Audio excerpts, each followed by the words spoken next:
Ayana didn't think her life could get worse than begging at a metro station in London. Then her billionaire grandmother, who she thought had abandoned her, pulled up in a Rolls-Royce and asked one question: "Where's the £80,000? Ayana turned and pointed at the woman stepping into a limo across the street. "Ask her." The cold November rain at King's Cross Station had a way of making everything worse. Ayana Okonkwo sat on the wet pavement, with her cardboard sign propped against her knees, her fingers numb inside fingerless gloves that had seen better days 3 winters ago. The sign read, "Homeless and hungry, please help," in faded marker, the letters bleeding from countless rainstorms.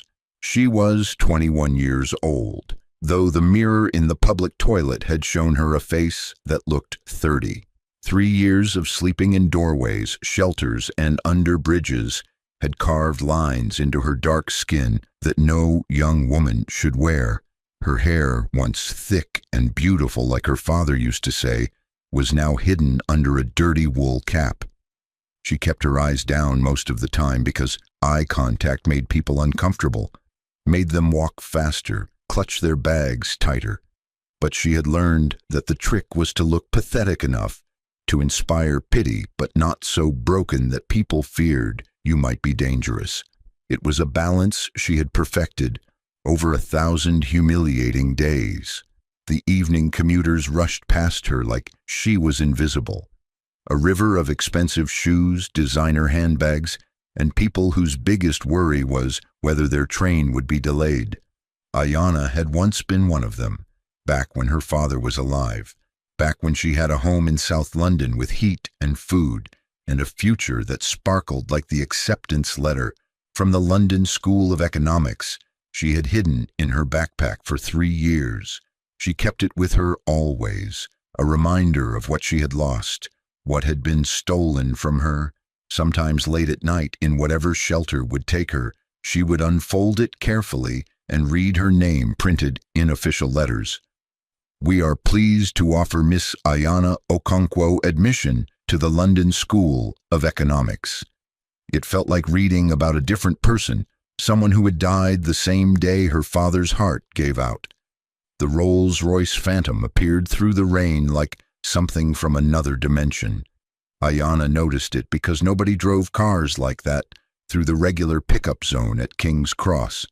Those cars stayed in Mayfair and Knightsbridge, places where people like her current self were shooed away by private security. The car was midnight blue with chrome that caught the streetlights, and when it slowed down directly in front of her, Ayana's first instinct was to grab her things and move. Rich people didn't stop to give money. They stopped to complain that you were ruining their view. But then the back door opened and a woman stepped out, and Ayana's entire world tilted sideways. She knew that face. She had loved that face. Folktales Okonkwo, her father's mother, the grandmother she hadn't seen since the funeral 3 years ago, stood there in a cream-colored coat that probably cost more than Ayana had begged for in her entire homeless life. Folktales was 68 but carried herself like African royalty, which in a sense she was. She had built a telecommunications empire across West Africa, owned properties in 5 countries, and her name appeared on Forbes lists. Her silver hair was styled perfectly, her jewelry understated but unmistakably real, and her eyes, those sharp, intelligent eyes that had once looked at Ayana with such pride, now stared at her granddaughter with an expression Ayana couldn't read. Shock, maybe. Horror, definitely. The rain fell between them like a curtain. Neither knew how to pull back. Folktales' driver, a large man in a black suit, had stepped out too and was holding an umbrella over his employer, but Folktales didn't seem to notice the rain. She just stared, her mouth opened, closed, opened again. When she finally spoke, her voice carried the weight of 3 years of absence and the sharp edge of a woman who had built empires by never accepting excuses. "Ayana." The name came out like a question and an accusation at the same time. Ayana couldn't speak. Her throat had closed up, and tears were already streaming down her face, mixing with the rain. She hadn't cried in front of anyone in 2 years, had trained herself to be stone when people hurled insults or kicked at her while she slept. But seeing her grandmother shattered every defense she had built. Folasade took 3 steps forward, her expensive shoes splashing in puddles she would never normally walk through. "Ayana, is that you?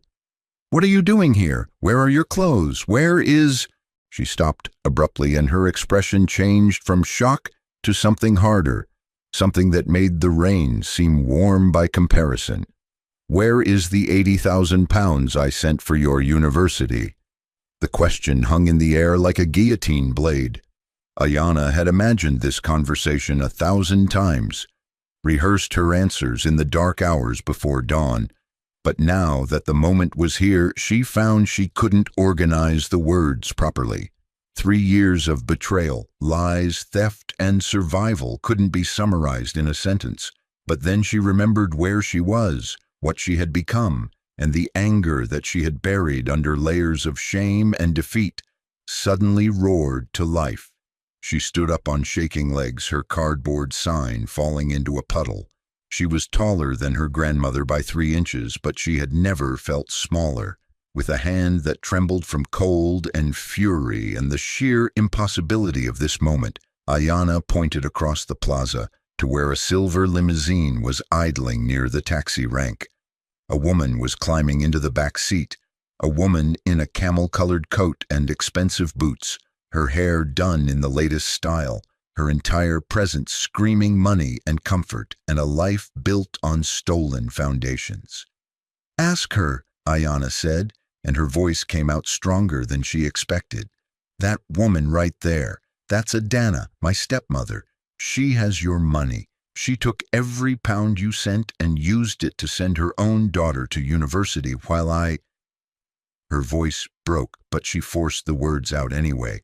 "While I slept under bridges and begged for food." Folasade's head snapped toward the limousine, and what happened to her face in that moment would haunt Ayana's memory forever. It was like watching someone's humanity strip away to reveal something ancient and merciless underneath. The kind of rage that built empires and destroyed kingdoms. Folasade didn't raise her voice. She didn't need to. She simply turned to her driver and said 3 words in a tone that could freeze blood. "Stop that car."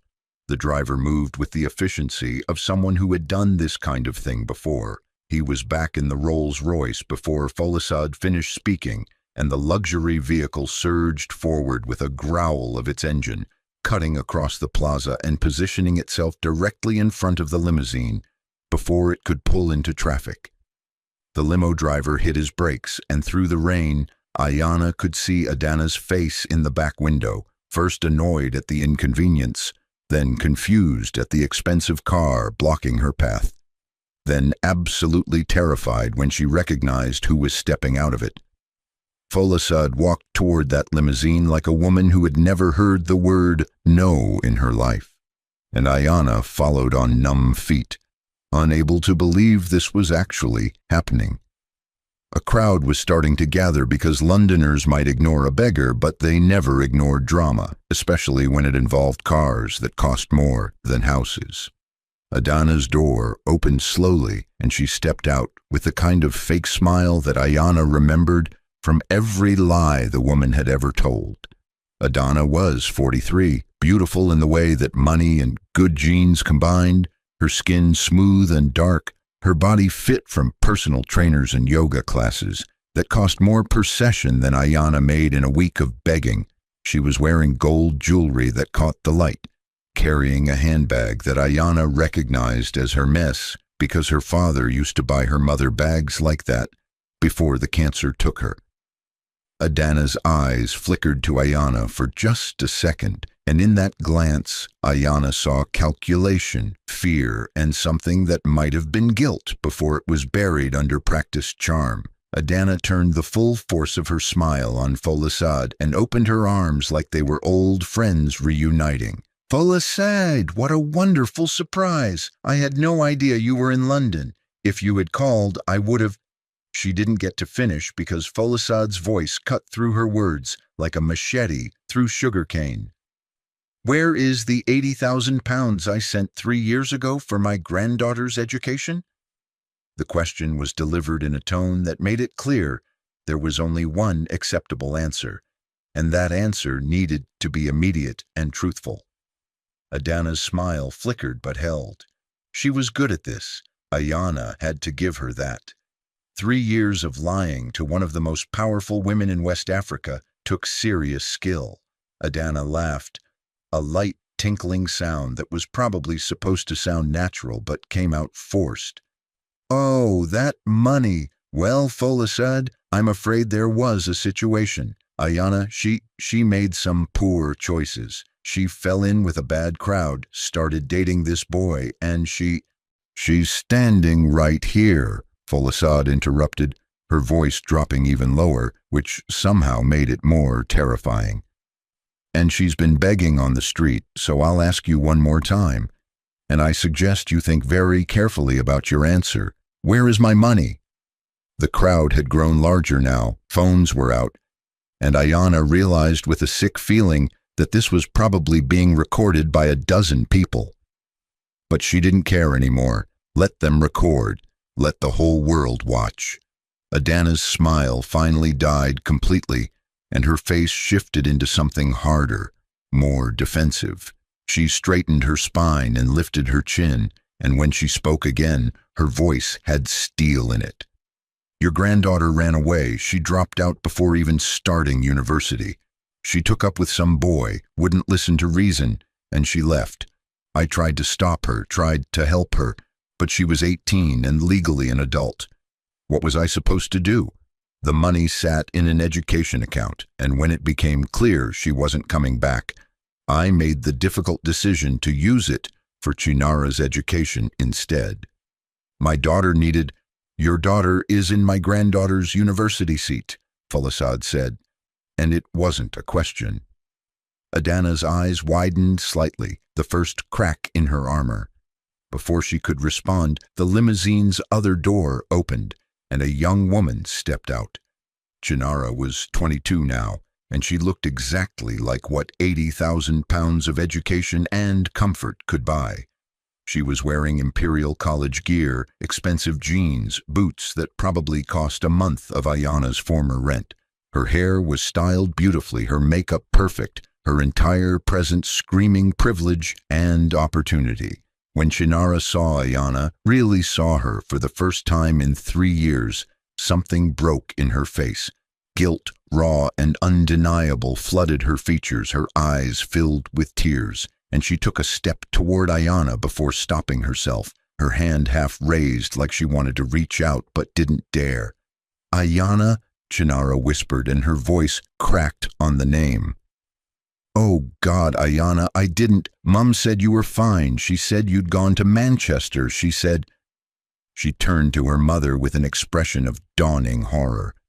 "Mum, you said she was fine. You said she called you. You said she was working and didn't want contact with the family. You said—" Her voice rose with each sentence until she was almost shouting. "You said grandmother approved the money for me. You showed me emails. You—" She stopped abruptly, her hand flying to her mouth as the full weight of what her mother had done crashed down on her. Folasad's phone was already out, her fingers moving with practiced speed. "I'm calling my lawyers," she said calmly, though her eyes were anything but calm. "And then I'm calling the police. Wire fraud, identity theft, embezzlement of funds designated for a specific individual, forgery if you created false emails, child abandonment if you forced her out while she was your legal dependent." Adana's composure finally shattered completely. Her face went pale under her makeup, and she grabbed Folasad's arm with desperate fingers. "You can't— I'm family. Your son married me. You can't destroy me over money I used for education anyway. It went to a good cause. Chinara is thriving at Imperial College. She's doing amazingly. Folasad pulled her arm away like Adana's touch was contaminated. "You stole from my dead son's child. You threw her into the street and let her believe I had abandoned her. You forged communications and committed fraud across international lines." She glanced at Ayanna, and for the first time since the confrontation began, her voice softened just slightly. "How long have you been homeless?" Ayanna's voice came out as barely a whisper. 2 years and 8 months. The number hit like a physical blow. Folasad actually stumbled back a step, and her driver moved forward instinctively to steady her. Chinara made a sound like a wounded animal and sank to her knees on the wet pavement, her expensive clothes immediately soaking through, but she didn't seem to notice. Adana opened her mouth to say something else, but Folasad held up one finger, and the gesture carried such authority that, even in her panic, Adana fell silent. The first police car arrived within 6 minutes because when billionaires call the police in central London, response times tend to be excellent. 2 officers stepped out, and Folasad met them with the kind of calm, organized fury that came from decades of handling business crises. She had her phone out, showing bank transfer receipts, emails, documentation that she had clearly kept meticulously organized for 3 years. The original transfer of £80,000, sent with clear instructions that it was for Ayanna Okonkwo's university education and living expenses. The timestamp showed it had been sent 2 weeks after Ayanna's father's funeral. One of the officers, a woman in her 40s with sharp eyes, looked at the documents and then at Adana.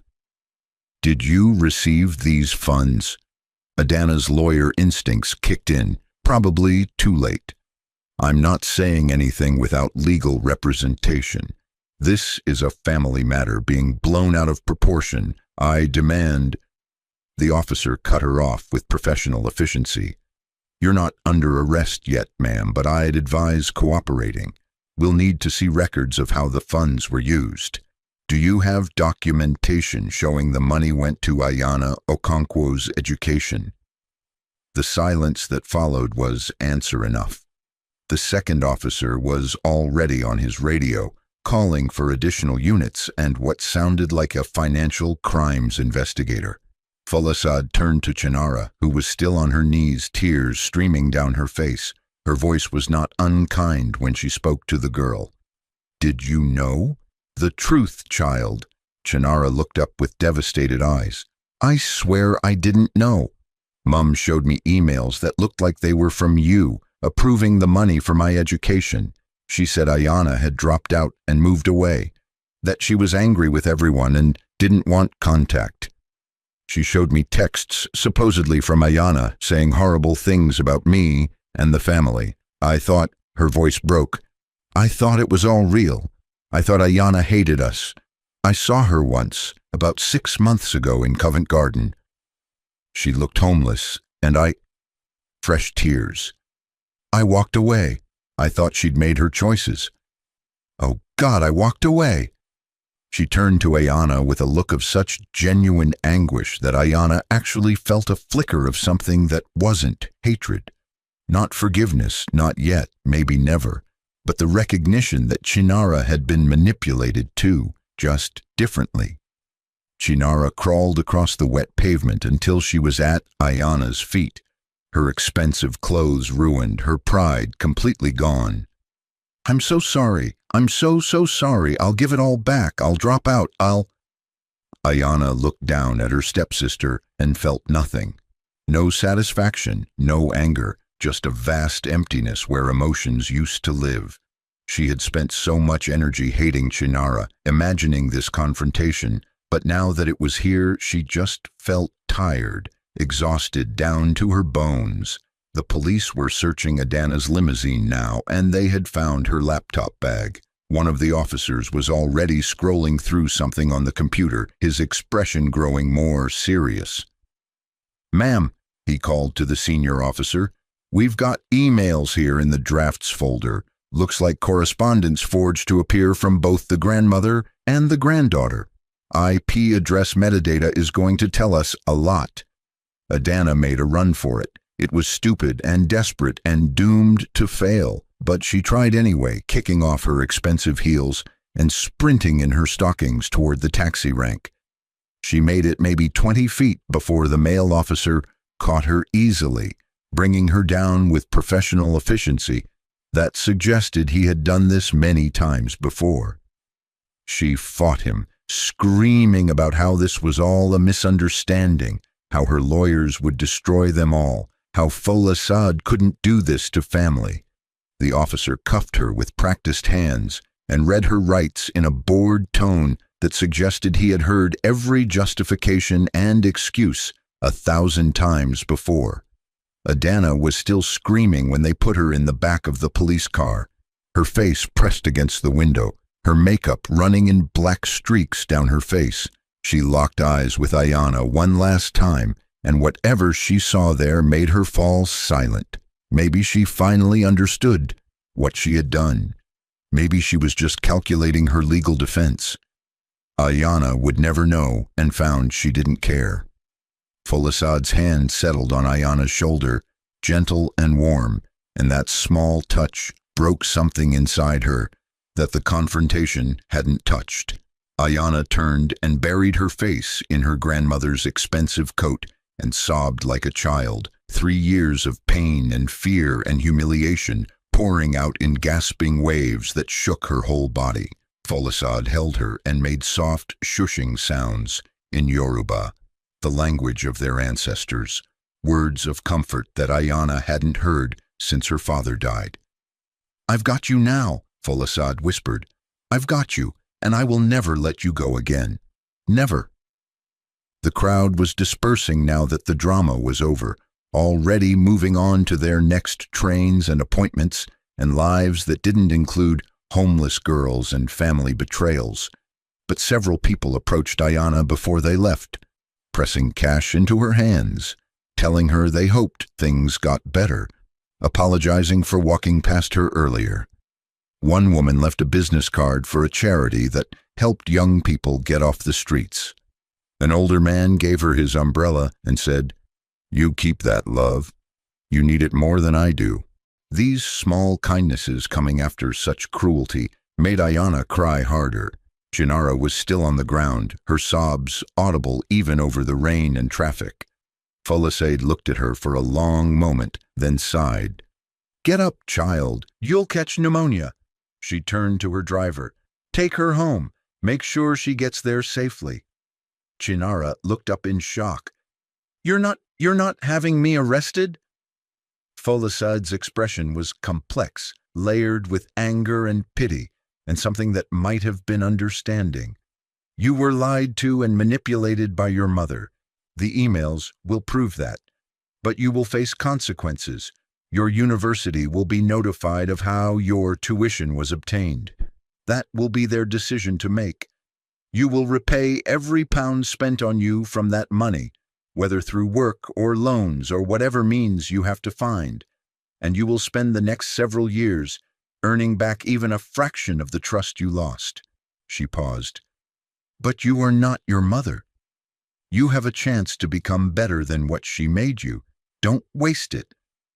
Chinara nodded, unable to speak, and let the driver help her to her feet and guide her to the Rolls-Royce. Before she got in, she looked back at Ayana one more time. "I know you'll never forgive me," she said quietly. "I don't deserve forgiveness, but I'll spend the rest of my life trying to be someone who might deserve it someday." Then she was gone, and it was just Ayana and Folksad and the rain that was finally starting to let up. Folksad's phone buzzed with a text. She glanced at it and nodded to herself. "My lawyers are already filing civil suits to recover the funds and damages. The Crown Prosecution Service will handle the criminal charges. Your stepmother will be in prison for a very long time." She looked at Ayana, really looked at her, taking in the filthy clothes, the gaunt face, the shaking hands. "When did you last eat a real meal?" Ayana tried to remember and couldn't. "I had soup at a shelter 2 days ago, I think." Folksad's jaw tightened. "We're going to a hospital right now. You need to be checked by doctors, properly fed, given clean clothes, and She stopped, her voice breaking for the first time. "My granddaughter has been living on the streets, and I didn't know. I should have known. I should have come looking for you myself instead of believing those emails. I failed you." "She lied to both of us," Ayanna said softly. "She was good at lying." They stood there in the rain for another moment, grandmother and granddaughter separated by 3 years of hell, but connected by blood and love that had survived even this. Finally, Folasad took Ayanna's hand, her actual hand, not caring that it was dirty and scarred, and led her toward the Rolls-Royce. "Come, we have a lot to fix, and it starts now." Ayanna followed, her feet moving automatically, her mind unable to fully process that this was real, that the nightmare was actually ending. As she settled into the leather seats of the Rolls-Royce, softer and warmer than anything she had touched in years, she looked back at the spot where she had been begging just 30 minutes ago. Her cardboard sign was still there, floating in a puddle, the words bleeding away to nothing. Someone else would probably take that spot before morning. Someone else would sit in the cold and hope for kindness from strangers. But it wouldn't be her. Not anymore. The hospital was private, the kind of place where billionaires went when they needed discretion along with their health care. Ayanna was admitted immediately, whisked away by nurses who spoke in soft, professional tones and didn't ask invasive questions about how a young woman ended up in this condition. They ran tests, drew blood, checked her vitals with concerned efficiency. A doctor who looked far too young to be as competent as he clearly was examined her carefully, his face growing more serious as he worked. When he finally spoke to Folasad in the hallway, Ayanna could hear through the partially open door. His voice was grim. Severe malnutrition, early signs of frostbite on her toes that will require treatment, dehydration, vitamin deficiencies that will take months to correct, possible damage to her kidneys and liver from prolonged exposure and poor diet. He paused. "Another few months living like this, and we'd be looking at organ failure. You found her just in time." Folasad's response was too quiet to hear, but Ayanna saw her grandmother sit down heavily in a chair in the hallway, her face in her hands, her shoulders shaking. It was the only time Ayanna ever saw her grandmother break down, and somehow that made everything real in a way that even the arrest hadn't. She had almost died. Actually, literally died, and she hadn't even realized how close she had come. The nurses set up an IV, started her on fluids and nutrients, brought her warm blankets and clean hospital gowns that smelled like detergent and safety. One of them, a kind-faced woman, probably in her 50s, gently cut away Ayanna's filthy clothes and helped her into a shower, standing by in case she fell, but giving her privacy where she could. The hot water was the most incredible thing Ayanna had felt in years. She stood under the spray until it ran cold, washing away layers of grime and shame, watching 3 years of street life circle the drain. When she emerged, there were new clothes waiting for her. Real clothes, soft and clean, and in her size. Someone had gone shopping while she showered, had known what to buy, had cared enough to make sure she had dignity. Ayanna dressed slowly, her hands shaking from weakness and emotion, and when she looked in the mirror, she saw something she hadn't seen in a long time. Herself. Not the homeless girl, not the beggar, not the victim, just Ayanna.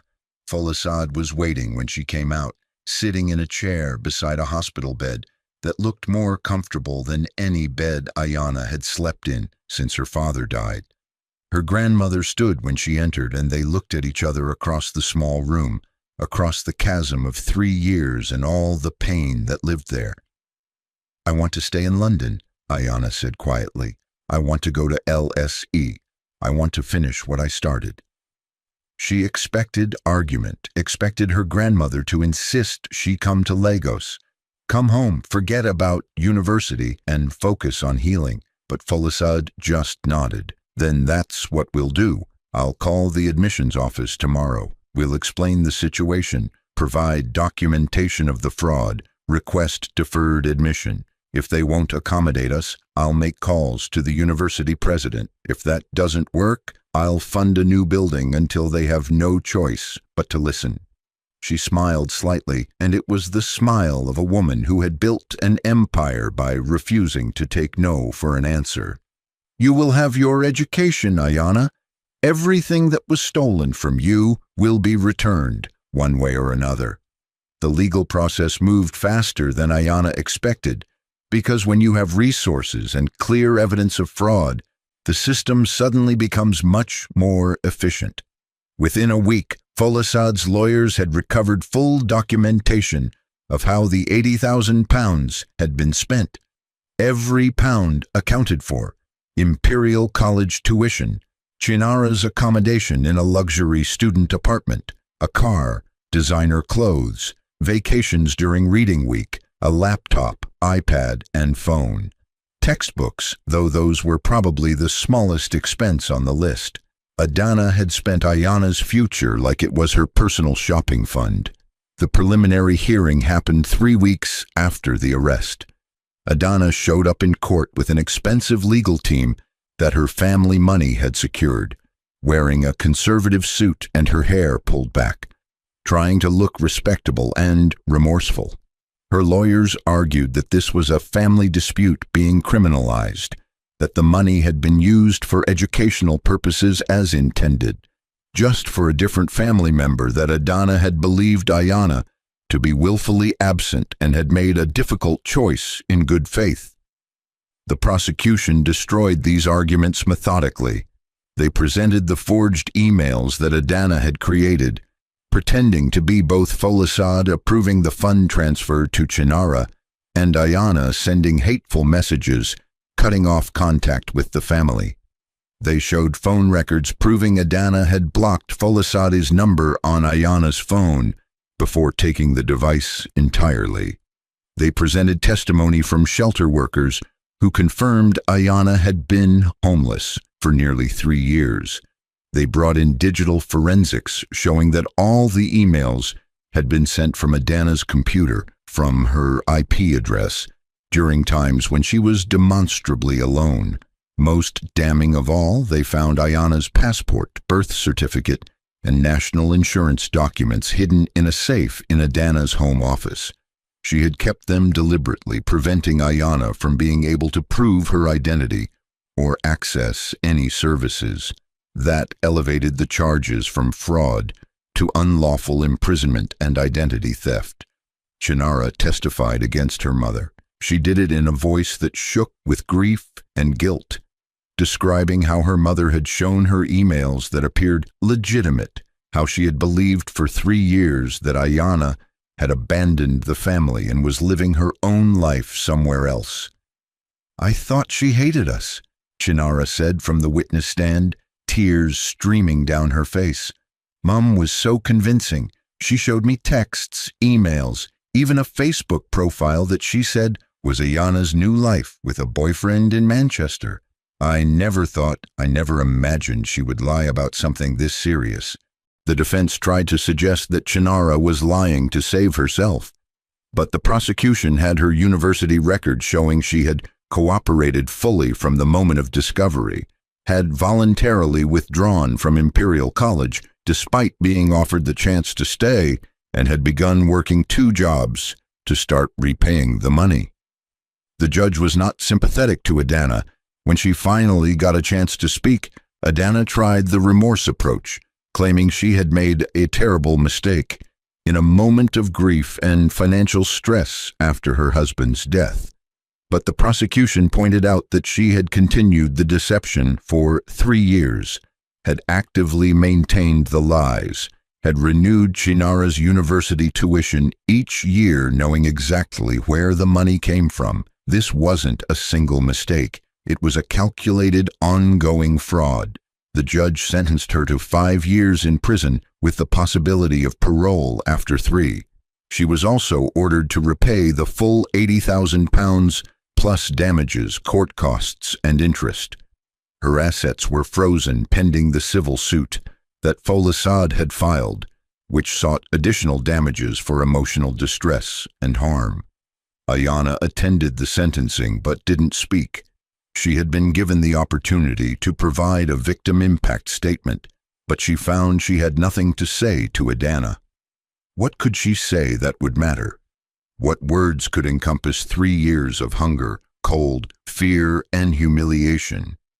She simply sat in the gallery next to her grandmother and watched as the woman who had destroyed her life was led away in handcuffs.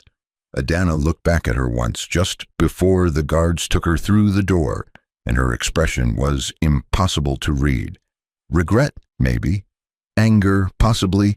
Or just the blank look of someone who couldn't quite believe their actions had consequences. Then she was gone, and that chapter of Ayana's life closed with the sound of a door locking. Folasade had purchased a flat for Ayana in Bloomsbury, within walking distance of LSE. It was nothing extravagant by her grandmother's standards, just a one-bedroom with large windows, updated appliances, and the kind of security that made Ayana feel safe for the first time in years. She moved in with almost nothing because she owned almost nothing, just the clothes Folasad had bought her and the acceptance letter she had carried through everything.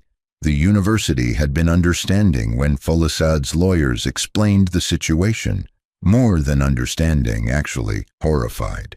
They expedited Ayana's delayed admission and offered her a full scholarship on top of the money that had been recovered, along with access to counseling services and academic support. The dean of students personally called to apologize that the university hadn't somehow caught the fraud when the money had been redirected to a different student. Ayana started classes 6 months after the metro station encounter in the winter semester. She was 22 now, older than most of her classmates, and she carried a weight that they couldn't see but that she felt every day. The first few weeks were overwhelming.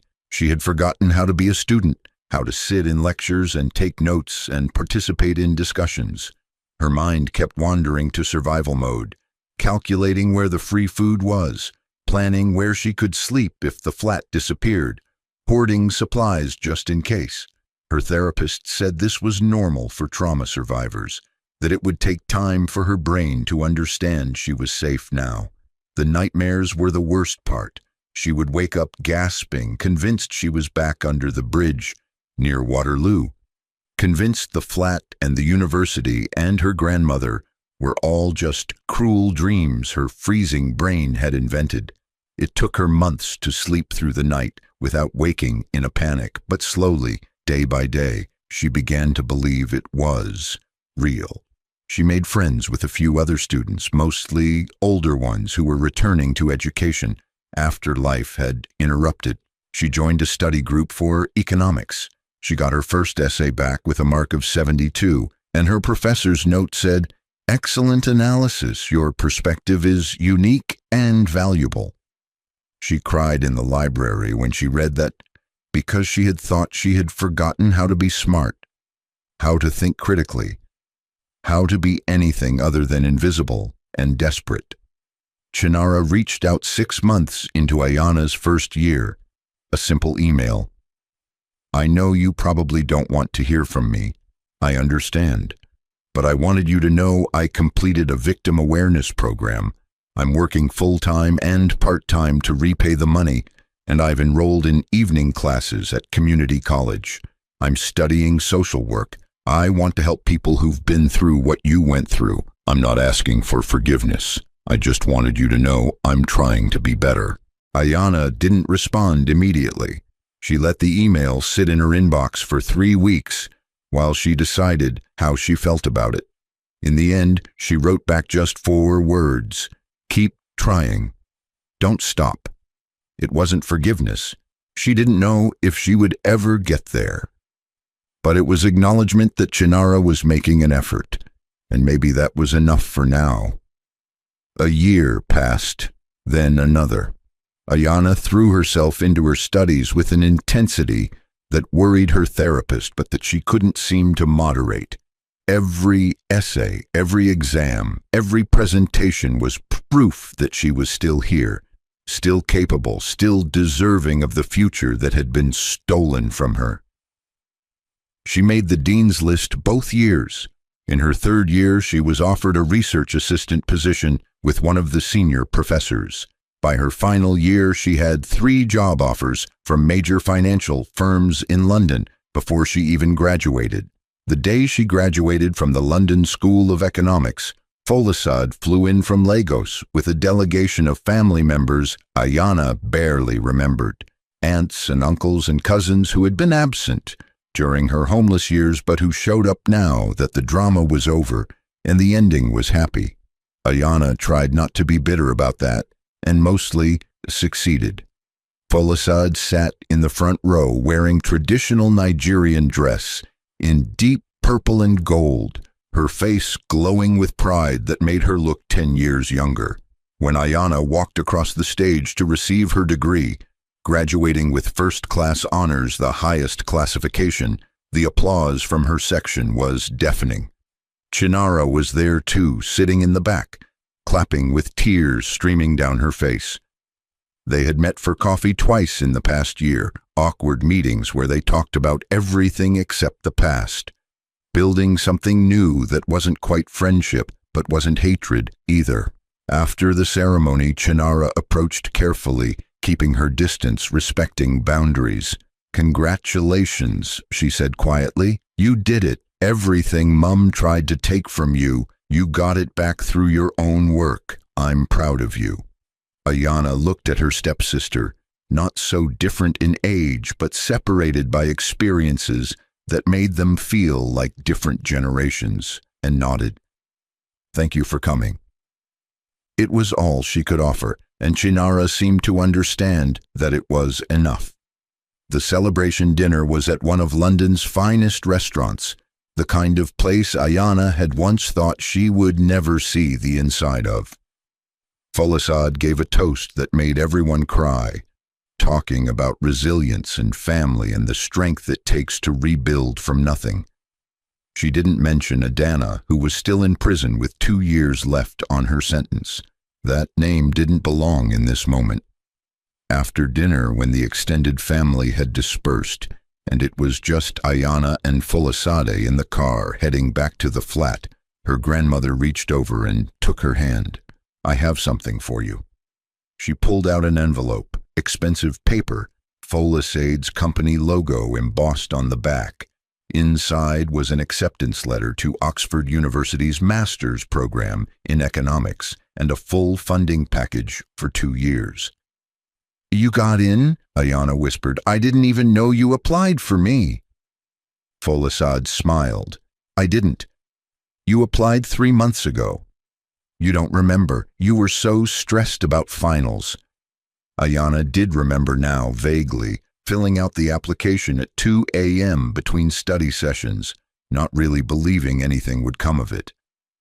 "I got in," she repeated, the words not quite sinking in. "You got in," Folasade confirmed. "And you're going to go, and you're going to be brilliant, and you're going to build a future so bright that what happened to you will be just a chapter in your story, not the whole book." Ayana looked down at the letter, at her name printed in official Oxford formatting, and felt something shift inside her. Not healing, she wasn't naive enough to think trauma just disappeared, but maybe the beginning of peace. She had survived. More than survived. She had won. 2 years later, Ayana was finishing her master's thesis at Oxford when she got the call that Adana was up for parole. The parole board wanted to know if Ayana would attend the hearing, if she wanted to speak. She thought about it for a long time. She talked to her therapist, to Folasade, to Chinara, to her closest friends. In the end, she decided to go, not because she owed Adana anything, but because she needed to see for herself what 5 years in prison had done to the woman who had destroyed her life. The hearing was in a drab government building that smelled like floor cleaner and institutional despair. Adana looked older, harder, her hair showing gray that she hadn't bothered to dye, her face lined in ways that had nothing to do with age. When she saw Ayanna enter the hearing room, something flickered in her eyes. Shame, maybe, or just surprise that Ayanna had bothered to show up. The parole board asked their questions. Had she shown remorse? Had she participated in rehabilitation programs? Did she understand the harm she had caused? Adanna's answers were textbook perfect, clearly coached by lawyers or social workers. Yes, she regretted her actions deeply. Yes, she understood she had hurt people. Yes, she had completed every program offered to her. When it was Ayanna's turn to speak, she stood up slowly, gathering her thoughts. She had prepared a speech, pages of it, detailing every horrible moment of those 3 years, every night she thought she might freeze to death, every time someone spat at her or kicked her or told her she was worthless. But standing there, looking at this broken woman who had once seemed so powerful, Ayanna found she didn't want to give that speech. Instead, she said simply, "I don't forgive you. I probably never will. What you did was evil and calculated, and you destroyed 3 years of my life that I can never get back." The room was absolutely silent. Adanna's eyes were on the floor. "But," Ayanna continued, "you don't have power over me anymore. You tried to bury me, and you didn't know I was a seed. I survived. I thrived. I built a life so far beyond what you tried to reduce me to that you can't even comprehend it. So whether you get parole or not doesn't matter to me. You're irrelevant to my life now. You're just a sad story I tell sometimes about obstacles I overcame." She sat down, her hands shaking slightly, but her voice had been steady. The parole board granted Adanna early release, with conditions. Ayanna didn't care. She walked out of that building and drove back to Oxford and finished her thesis, which was eventually published in a major economics journal and cited by researchers across Europe. She graduated with distinction and accepted a position at a prestigious think tank in London. Her specialty became economic inequality and systems that trap people in poverty cycles. She spoke at conferences about her experiences, advocating for policy changes to help people who fell through the cracks like she had. She became exactly the kind of voice that the system needed, someone who had lived the statistics, who could talk about poverty not as an abstract concept, but as a lived reality. 3 years after her master's graduation, Ayanna was walking through King's Cross Station, on her way to a meeting when she saw a young girl begging near the exact spot where her life had changed. The girl couldn't have been more than 19, holding a sign that read, "Homeless, please help," her eyes down, her shoulders hunched against the cold. Ayanna stopped walking. Commuters flowed around her like water around a stone, and she stood there remembering what it felt like to be that invisible, that desperate. She remembered the people who had walked past without seeing her, and she remembered the few who had stopped, who had given her not just money but dignity, recognition that she was human.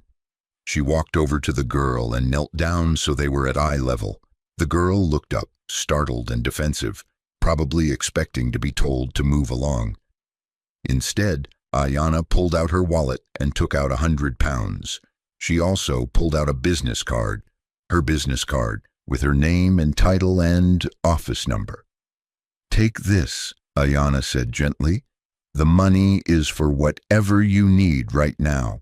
The card is for tomorrow. Call me. I know people who can help. I know how to navigate the system.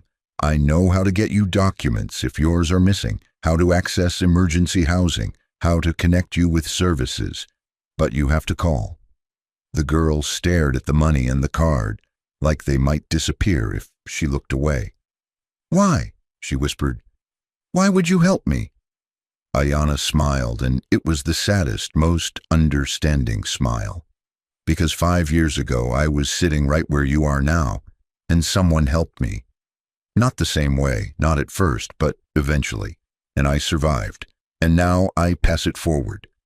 She stood up and pressed both the money and card firmly into the girl's hand. "Call me tomorrow, promise." The girl nodded, tears streaming down her face, unable to speak. Ayana walked away, her heels clicking on the station floor, her designer coat keeping out the November cold, her future bright and wide open. She didn't look back because she didn't need to. She knew the girl would call. She knew because she understood that when you're drowning, you don't refuse a hand that reaches down to pull you up. And if she didn't call, there would be another girl, another person who needed help, another chance to be the intervention that changes everything. That night, back in her flat in Kensington, the flat that Folisade had bought her, that she would eventually buy from her grandmother with her own money, Ayana stood by the window looking out over London. The city lights sparkled like stars, millions of lives happening simultaneously, millions of stories of joy and suffering and survival. Somewhere in those lights, Adana was living in a parole hostel, probably bitter about how things had turned out.